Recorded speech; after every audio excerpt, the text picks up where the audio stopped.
Now here's a real gem that we stumbled upon. This is called Flying Wine Cellars. It's 2007 Cabernet Sauvignon from Napa Valley. Was a very small production, only a couple hundred cases. Made by this Flying Wine Cellars company.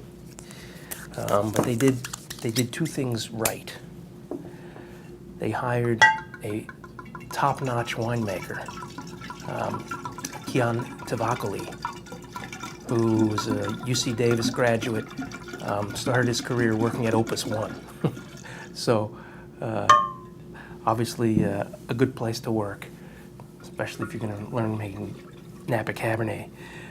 Went on to do Cabernets at Clos de Val, and now he consults at many different wineries. But clearly has a hand with Cabernet. The other thing that they did right is they sourced grapes from really good single vineyards, including the Inc. Grade vineyard in Howell Mountain. Now, this is a big 200-acre vineyard up on the eastern side of the Vaca Mountains. You know, these mountain fruit gets that wonderful sun exposure, but it also gets that big temperature gradient from daytime to nighttime, so the grapes get to ripen slowly and take on a lot of really good flavors.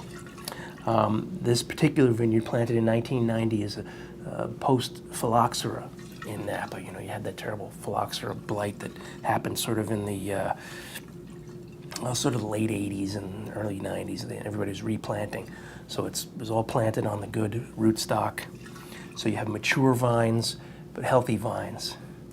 And of course, beautiful mountain fruit blended with some Coombsville vineyard fruit as well. So those are two good things. And then of course, the other thing about this wine that they had nothing to do with is the vintage. 2007 vintage is just one of those legendary years. Oh man, it's just a big, beautiful nose on this. Just black cherry and cassis, vanilla.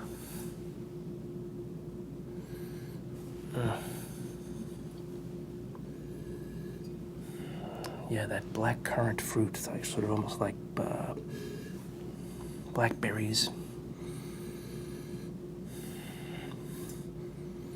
Plums in there too, huh? Just really smells very, very inviting. Little hints of that vanilla on there from the oak, lifting that up. Let's taste it.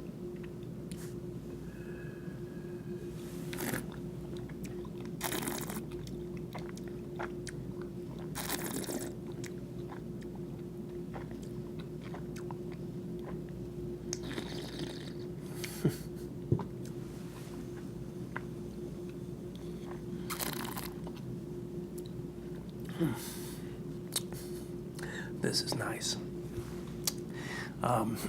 You know, it's had some nice bottle age, so the tannins are really supple. The fruit is sort of light and, you know, and buoyant, but really pretty too. Those wonderful cherry notes, those black currant notes, that vanilla. It's got a really good balance of acidity, and you know, it's kind of reached a peak of drinkability at this point, which should hold over a nice period of time.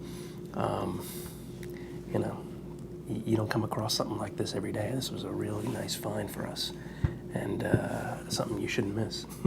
Enjoy.